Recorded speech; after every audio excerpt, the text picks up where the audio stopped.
Hey guys, it's been a while. I'm back again, this time with a video about the 1984 movie The Terminator.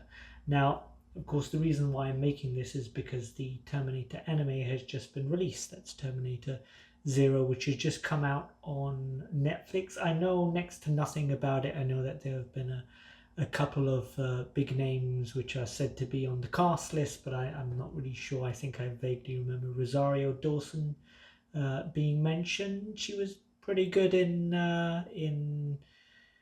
Daredevil, so glad to have her along. And she was in Ahsoka, which of course I didn't see.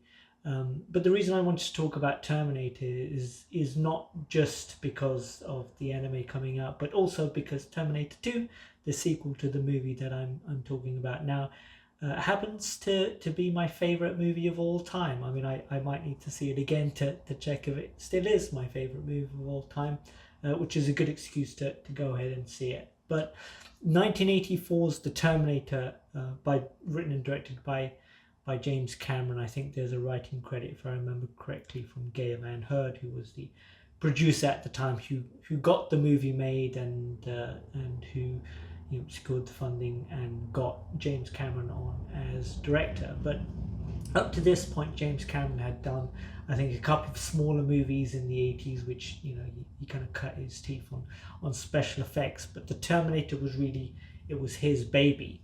So it's really difficult to kind of overstate just how important the Terminator is in terms of pop culture. There have been plenty of different um, sci-fi franchises that have robot um, you know robots rising up against their own makers. I'm thinking about things like Battlestar Galactica, or I'm thinking about even the Squiddies, the machines from the Matrix.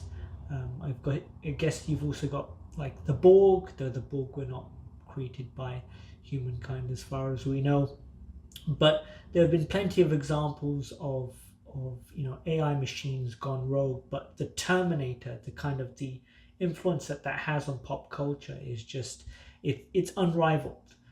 The Terminator itself, with its red eyes, kind of chrome skeleton, is it's a symbol of robot death, of metal death. And I think that James Cameron himself said that he considered it to essentially be a sort of a metal, a chrome Grim Reaper, and that's what it is. So I should mention that the Terminator, was not the first Terminator movie I saw. The first Terminator movie I saw was Terminator 2. And these are two very different movies. I don't want to talk too much about the second movie all that much.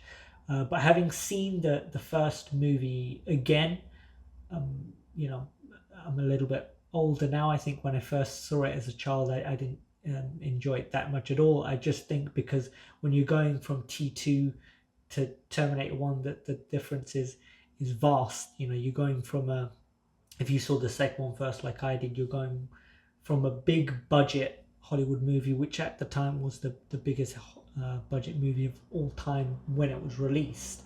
It's since been surpassed. But the first movie it's really a horror film.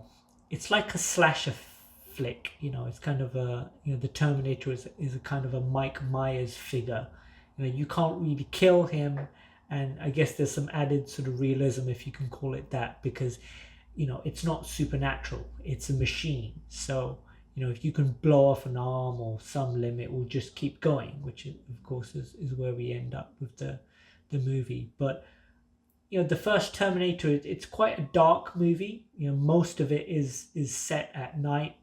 I think that the casting of Arnold Schwarzenegger, who I think at that point had done Conan the Barbarian and maybe Hercules, I think in New York, but this was really his breakout role.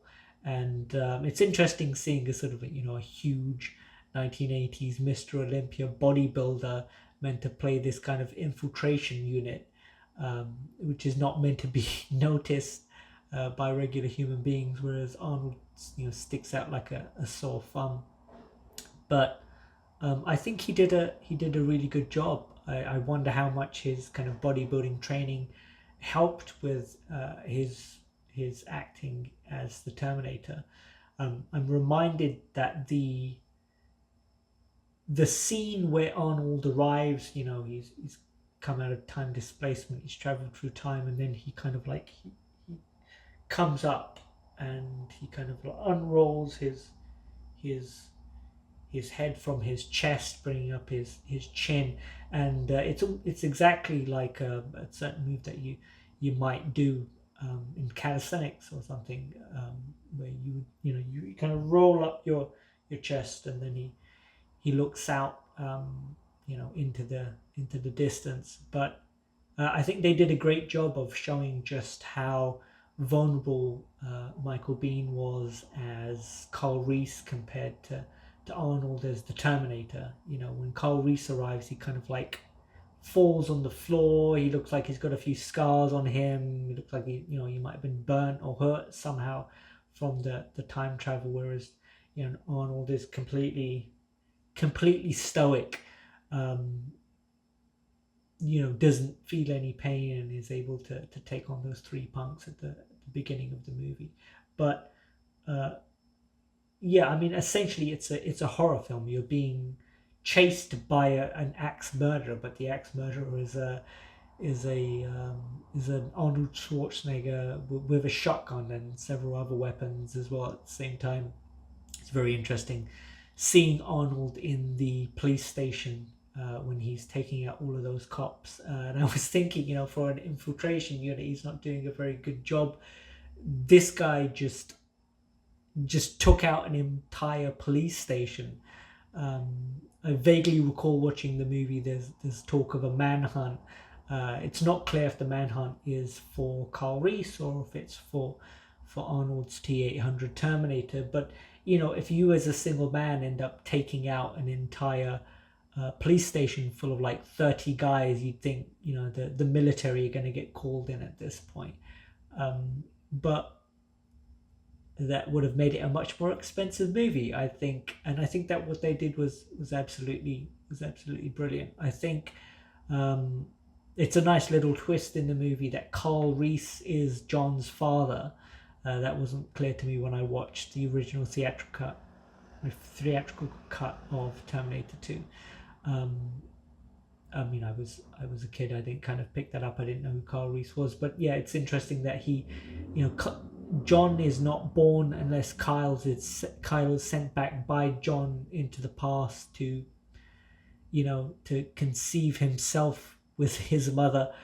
But that's Terminator, and that's time paradoxes. I think I vaguely remember John saying in Terminator 2, it messes with your head. But that's a time paradox for you. But overall, I would say that the movie is really good. I think Arnold looks good. He was kind of built for this role in a sense, and I think it's quite apt that it turned out to be his breakout role. The line "I'll be back." Apparently, nobody was expecting it to become this sort of huge catchphrase, which is now associated with that movie and that franchise. But it's very interesting to me that a movie from 1984 really affected pop culture in that way to become the kind of the symbol of robot death. I was, reading an article on the BBC News website about fears about AI, and it was mentioned there. I think there was a government minister here in the UK that also mentioned something about the Terminator and Skynet to stop talking in those sorts of terms and to speak a bit more positively about AI and its possibilities. But um, it's very interesting that there have been so many movies and there were really only two that are worth seeing.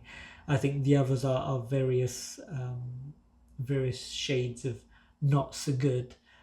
Some being better than others, and some of them have some cool ideas. But it's interesting that this movie from 1984 has had such an outsized impact on popular culture that most people won't even realize. It reminds me a little bit of Mad Max, actually. If you don't know anything about Mad Max, you wouldn't know how much that movie has influenced popular culture and its depictions of a post-apocalyptic world.